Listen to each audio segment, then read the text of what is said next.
Pattaya ভ্রমণের চতুর্থ পর্বে তোমাদের সবাইকে স্বাগত।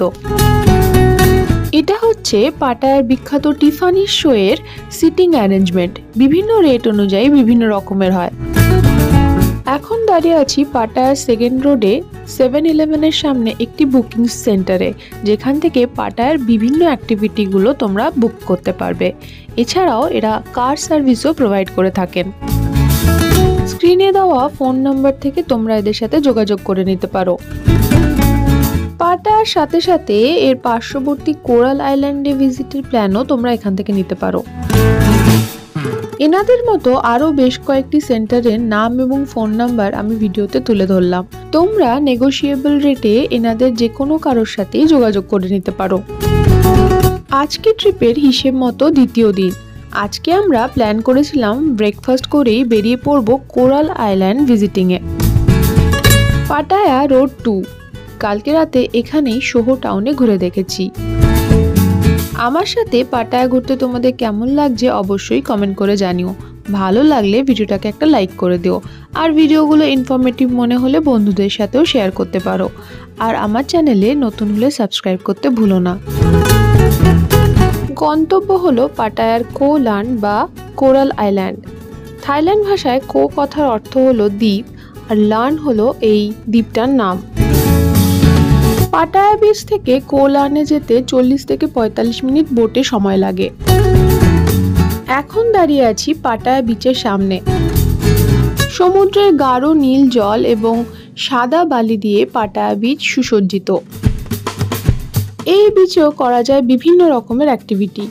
ওয়াটার স্পোর্টসের মধ্যে banana boat riding, boating, swimming, jet skiing প্রভৃতি তো আছেই। তার সাথে সাথে প্যারাসেলিং এবং সানবেদিং এর মজাও নেওয়া যায়।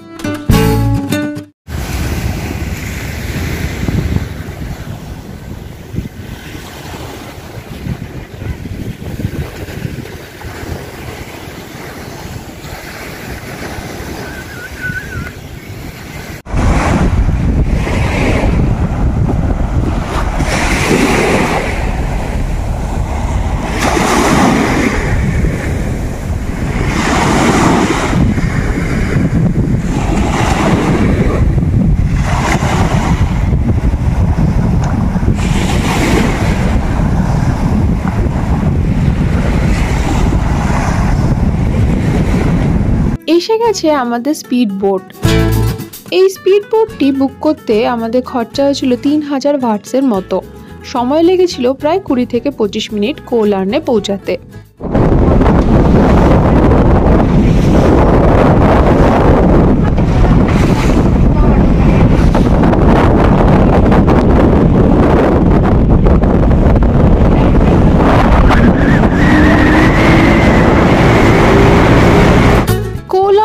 কোরাল আইল্যান্ডে পৌঁছাবার সহজতম উপায় হলো সেন্ট্রাল পাটায়ার বালি হাই পিয়ার বিচ থেকে ফেরি নিয়ে মাত্র 30 থেকে 50 বাট খরচা করেই পৌঁছে যাওয়া যায় কোরাল আইল্যান্ডে। ফেরিতে করে গেলে সময় লাগে 40 মিনিটের মতো। সেক্ষেত্রে স্পিড বোটে গেলে মাত্র 15 থেকে 20 মিনিটেই পৌঁছে যাওয়া যায়।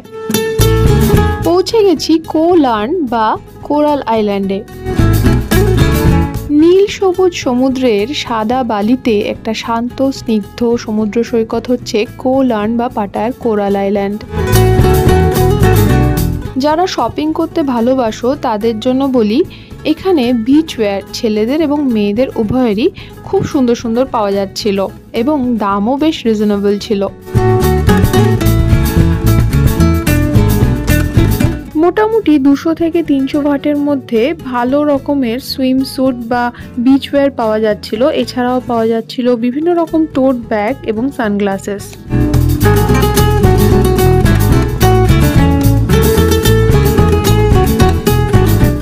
রেন্টে পাওয়া যাচ্ছিল বাইক ভাড়া করে তোমরা গোটা আইল্যান্ডটা ঘুরে দেখতে পারো।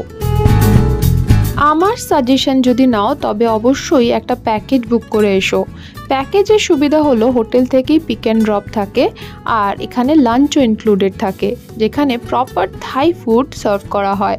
এছাড়াও থাকে বিভিন্ন রকমের অ্যাক্টিভিটিস, যার মধ্যে রয়েছে boating, banana boats ride, scuba diving, underwater walking এবং প্যারাসেলিংয়ের মতো অ্যাক্টিভিটিগুলো।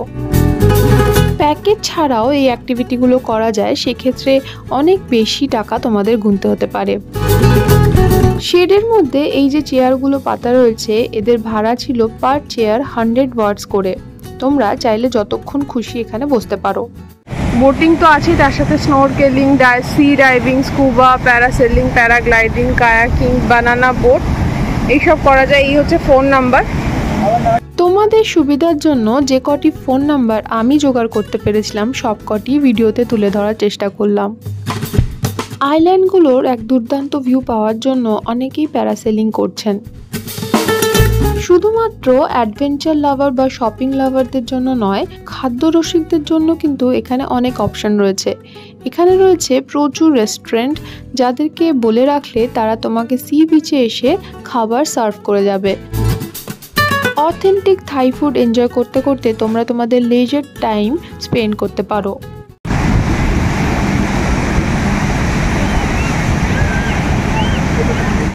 ছিল বিভিন্ন রকমের নামি দামি রেস্টুরেন্ট, সফিস্টিকেটেড ওয়েতে সি ফুড এনজয় করার জন্য। এখানে ডিশের দামও বেশ কিছুটা বেশি। এছাড়াও ছিল সমুদ্র সৈকতে অনেক ছোট ছোট রেস্টুরেন্ট। এই রেস্টুরেন্টগুলোতেও কিন্তু অথেন্টিক থাই ফুড পাওয়া যাচ্ছিল। কার্ডে পেমেন্ট অ্যাকসেপ্ট করে এরকম একটা ছোটোখাটো রেস্টুরেন্ট দেখে আমি একটু আয়েশ করে বসলাম। থাইল্যান্ড ট্রেডিশনাল যে স্যুপ একটা হয়, ওদের কোকোনাট মিল্ক দিয়ে একটা সি ফুড দিয়ে একটা ট্রেডিশনাল স্যুপ হয়, সেটাকে অর্ডার করেছি। স্যুপটা এলে তোমাদেরকে অবশ্যই দেখাচ্ছি। আর একটা কথা মনে রাখবে যে থাইল্যান্ডে যখনই আসবে তোমরা কিন্তু যথেষ্ট পরিমাণে ভাত ক্যারি করো। এখানে মানে আমি রেস্টুরেন্টটা অনেক খোঁজার পর বার করেছি যে এখানে কার্ড অ্যাকসেপ্ট করা হচ্ছে, না হলে হয়তো এখানকার ট্রেডিশনাল ফুডটা ট্রাই করতে পারতাম না। এখানে যত বড় রেস্টুরেন্ট বলো, যত বড় ম্যাসাজ পার্লার বলো, যে কোনো সি অ্যাক্টিভিটি বলো, সব জায়গায় কিন্তু তোমার ওই ভাতেই তোমার ট্রানজ্যাকশান করতে হবে। ওরা কার্ড একদমই অ্যাকসেপ্ট করছেন না। তো সেই কারণে তোমরা যথেষ্ট পরিমাণে ভাত প্লিজ ক্যারি করো। Tom Kha Kai Thailand traditional soup with coconut milk, Thai herbs and chicken. Tom Yum Khung, Thai traditional soup with coconut milk, shrimp, chili paste and Thai herbs. Tom Yum Tale, Thai traditional soup with coconut milk, seafoods, chili paste and Thai herbs. Poh Tak, Thai traditional soup with seafoods, sweet Thai basil without coconut milk.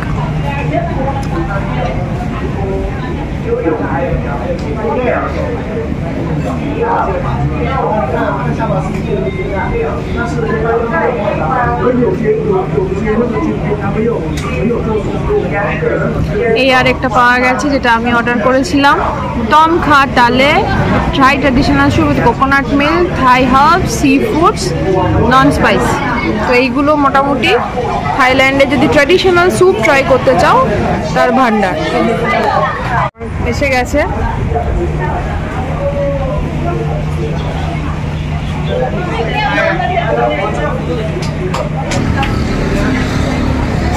কি আছে জানি না, এই একটা কি উঠলো অক্টোপাসের মতো দেখতে, বুঝতে পারছি না। আরও সব অনেক কিছু আছে এর মধ্যে। এটা কোকোনাট মিল্কের মধ্যে রয়েছে, এটাকে এরকমভাবে এখানে নিয়ে নিয়ে খেতে হয়।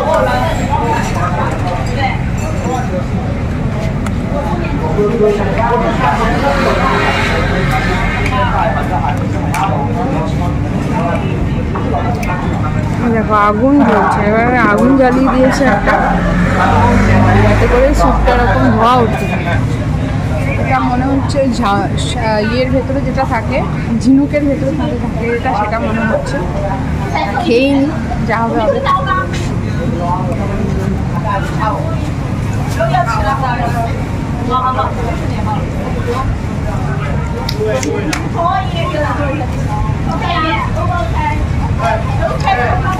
সবাই তো খায়, কারো তো কিছু হয় না, আমারও হবে না আশা করি। এই শীতের মধ্যে আরও অনেক কিছু দেখা যাচ্ছে, আমার কী জিনিস বুঝতে পারছি না, মিক্স তো। যাই হোক না কেন আমি এটাকে খাবো।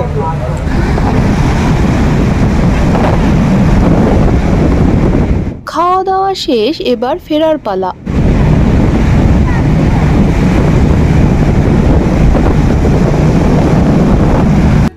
সময় এবং অ্যাডভেঞ্চারাস জার্নির জন্য স্পিড বোট অবশ্যই ভালো, কিন্তু কোনো বয়স্ক মানুষ বা যাদের সদ্য সার্জারি হয়েছে বা অন্য কোনো ক্রনিক ইলনেস আছে তাদের ক্ষেত্রে স্পিড বোট একেবারেই রেকমেন্ডেড নয়। স্পিড বোটে উঠলে স্পিড বোটের সামনে যে খোলা অংশটা আছে সেখানে কখনোই বসতে যাবে না, চেষ্টা করবে শেডের মধ্যেই বসে থাকার, কারণ সামনের দিকের অংশটা সব থেকে বেশি ঝাঁকুনি হয়। সমুদ্রে ঢেউয়ের ধাক্কায় সিট থেকে প্রায় 1 হাত উঁচুতে লাফিয়ে উঠতে হয়, সেক্ষেত্রে ইনজুরির চান্স কিন্তু অনেক বেশি।